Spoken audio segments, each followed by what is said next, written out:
ప్రస్తుతం ఏపీ రాజకీయాల్లో జనసేన అధినేత పవన్ కళ్యాణ్ హాట్ టాపిక్గా మారారు. ఇటీవల టీడీపీ, జనసేన ఉమ్మడి అభ్యర్థుల జాబితాను ప్రకటించిన తర్వాత ఏపీ పాలిటిక్స్లో మరింత సెగలు రేపుతున్నాయి. 24 అసెంబ్లీ స్థానాల్లో జనసేన పోటీ చేస్తున్న సంగతి తెలిసిందే. ఈ క్రమంలో జనసేన నేతలు, కాపు నాయకులు తీవ్ర అసంతృప్తితో ఉన్నారు. ముఖ్యంగా కాపు సంక్షేమ సంఘ అధ్యక్షుడు, మాజీ మంత్రి చేగొండి హరిరామజోగయ్య శాస్త్రి తీవ్ర అసహనంతో ఉన్నారు. ఈ క్రమంలో పవన్ కళ్యాణ్కు వరుసపెట్టి లేఖలు రాస్తున్నారు. టీడీపీ, జనసేన కూటమి తొలి జాబితా ప్రకటించిన తర్వాత కూడా పలు ప్రశ్నలు సంధిస్తూ పవన్కు లేఖ రాశారు. తాజాగా మరో సంచలన లేఖను హరిరామజోగయ్య శాస్త్రి రాశారు. జనసేన లేకుండా టీడీపీ గెలవలేదంటూ ఆ లేఖలో ప్రస్తావించారు. జనసేన అధ్యక్షుడి పవన్ కళ్యాణ్ను సీఎంగా చూడాలని కోరుకునేవారిలో హరిరామజోగయ్య ఒకరు. అందుకే పవన్ కళ్యాణ్కు రాజకీయంగా నిలదొక్కుకునేందుకు అనేక సలహాలు, సూచనలను లేఖల రూపంలో అందిస్తుంటారు.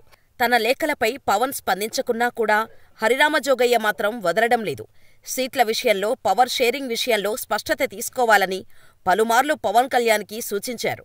అయితే అవేమీ పట్టించుకోని పవన్ కళ్యాణ్ కేవలం 24 సీట్లకే పరిమితమయ్యారు. దీంతో జనసేన నేతలతో పాటు కాపు నాయకులు తీవ్ర అసంతృప్తితో ఉన్నారు. ఇటీవలే ఓ లేఖ రాసిన హరిరామజోగయ్య తాజాగా మరో సంచలన లేఖ రాశారు. ఇక లేఖలో పలు అంశాలను ప్రస్తావించారు. తన సలహాలు పవన్ కళ్యాణ్కు నచ్చినట్టు లేదన్నారు. అలాగే పవన్ కళ్యాణ్, జనసేన లేకుండా టీడీపీ వచ్చే ఎన్నిక అసాధ్యమన్నారు. ఆ విషయం టీడీపీ అధ్యక్షుడు చంద్రబాబుకు కూడా తెలుసన్నారు. ఎన్నికల తర్వాత జనసేన పార్టీని నిర్వీర్యం చేసి లోకేష్ను సీఎంగా చేస్తారన్న భయం తనతో సహా జనసేన కార్యకర్తల్లో ఉందని హరిరామజోగయ్య లేఖలో పేర్కొన్నారు. ఎన్నికలకు ముందే పవన్ స్థానం ఏంటో చెప్పాలని కార్యకర్తల తరపున డిమాండ్ చేస్తే తప్పేంటి అని ఆయన ప్రశ్నించారు. తనను వైసీపీ కోవర్టుగా చిత్రీకరిస్తున్నారని హరిరామజోగయ్య మండిపడ్డారు. తన మంచి కోరేవారు ఎవరో, మిత్రులెవరో, శత్రువులు ఎవరో పవన్ తెలుసుకోవాలని సూచించారు. ప్యాకేజీ వీరుడంటూ పవన్పై ఆరోపణలు చేస్తుంటే చంద్రబాబు మౌనంగా ఎందుకు ఉన్నారని ఆయన ప్రశ్నించారు. పవన్ కళ్యాణ్కు తానంటే ఇష్టమున్నా లేకపోయినా ఆయన వెంటే ఉంటానని తెలిపారు. పవన్ కళ్యాణ్ను రాజకీయంగా కాపాడుకోవటం తన బాధ్యతగా భావిస్తానని ఆయన పేర్కొన్నారు. చచ్చే వరకు తన ప్రవర్తన ఇలాగే ఉంటుందని తేల్చి చెప్పారు. పవన్ రాజకీయంగా ముందుకెళ్లేందుకు తన మద్దతు ఎప్పటికీ ఉంటుందన్నారు. హరిరామజోగయ్య గత కొంతకాలంగా పవన్కి బహిరంగ లేఖలు రాస్తూ వస్తున్న సంగతి తెలిసిందే.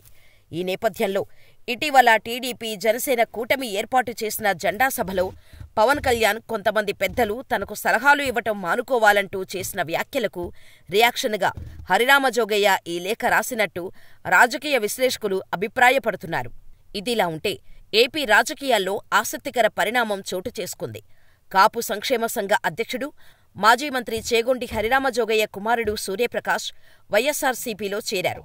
జనసేన పార్టీలో క్రియాశీలక సభ్యునిగా, జనసేన పొలిటికల్ అఫైర్స్ సభ్యుడిగా కీలకంగా వ్యవహరించిన సూర్యప్రకాష్ పవన్ కళ్యాణ్, చంద్రబాబుతో కలిసి చేస్తున్న పొత్తు రాజకీయంతో విభేదించి ఈ నిర్ణయం తీసుకున్నట్టు తెలుస్తోంది. మొత్తంగా ఇప్పటికే సీట్ల విషయంలో జనసేన నేతలు చేస్తున్న ఒత్తిడి, ఇతర అసంతృప్తులతో పవన్ ఫ్రస్ట్రేషన్లో ఉన్నారు. ఇలాంటి సమయంలోనే సూర్యప్రకాష్ వైఎస్సార్సీపీలో చేరుతూ మరో షాకిచ్చారు. మాజీ మంత్రి చేగొండి హరిరామజోగయ్య జనసేన పార్టీ కోసం, పవన్ కళ్యాణ్ కోసం అనేక బహిరంగ లేఖలు రాశారు.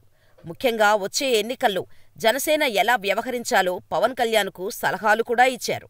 ఇటీవల టీడీపీ, జనసేన కూటమి విడుదల చేసిన తొలి జాబితాపై కూడా ఆయన లేఖను వదిలారు. తాజాగా శుక్రవారం కూడా పవన్ కళ్యాణ్కే తన మద్దతు అంటూ చెప్పుకొచ్చారు. ఇలాంటి తరుణంలోనే ఆయన కుమారుడు వైఎస్సార్సీపీలోకి చేరారు. 2018లో చేగొండి సూర్యప్రకాష్ జనసేన పార్టీలో చేరారు. అనంతరం పార్టీ అభివృద్ధి కోసం తన శక్తివంచన లేకుండా కృషి చేశారు. చివరికి పవన్ నుంచి కూడా పార్టీ బలోపేతానికి సరైన సహకారం లభించపోయినప్పటికీ సూర్యప్రకాష్ ఆ పార్టీలోనే ఉన్నారు. అయితే ఇటీవల టీడీపీతో పవన్ కళ్యాణ్ 24 సీట్లు మాత్రమే తీసుకోవడంతో తీవ్ర అసంతృప్తికి గురైనట్టు సమాచారం. జనసేన మరీ 24 స్థానాల్లోనే పోటీ చేయటం మింగుడుపడని కాపు నేతలు ఇప్పటికే ఆ పార్టీ నుండి దూరం జరుగుతూ వస్తున్నారు. కాపులు అంతా ఐక్యతగా ఉండి రాజ్యాధికారం సాధించుకోవాలని చెబుతూ లేఖలు రాసే హరిరామజోగయ్య సైతం పొత్తు, సీట్ల పంపకాలు, పవర్ షేరింగ్ విషయంలో పవన్ కళ్యాణ్కి ఎంతో చెప్పి చూసినా ఆయన వాటిని పాటించలేదు. పైగా జెండా సభ వేదికపై నుంచి తనకు ఎవరూ సలహాలు ఇవ్వొద్దని జోగయ్య, ముద్రగడ లాంటి సీనియర్ కాపు నాయకులనే పరోక్షంగా హెచ్చరించటం ఆ సామాజిక వర్గానికి నచ్చలేదు. ఈ నేపథ్యంలోనే జోగయ్య కుమారుడు సూర్యప్రకాష్ కూడా జనసేనకు గుడ్బై చెప్పారు. అంతేకాక సీఎం వైఎస్ జగన్మోహన్రెడ్డి సమక్షంలో వైఎస్సార్సీపీలో చేరారు. పవన్ కళ్యాణ్కు ఎంతో మద్దతుగా నిలిచిన హరిరామజోగయ్య కుటుంబం నుంచి గట్టి షాక్ తగిలిందని రాజకీయ విశ్లేషకులు అభిప్రాయపడుతున్నారు.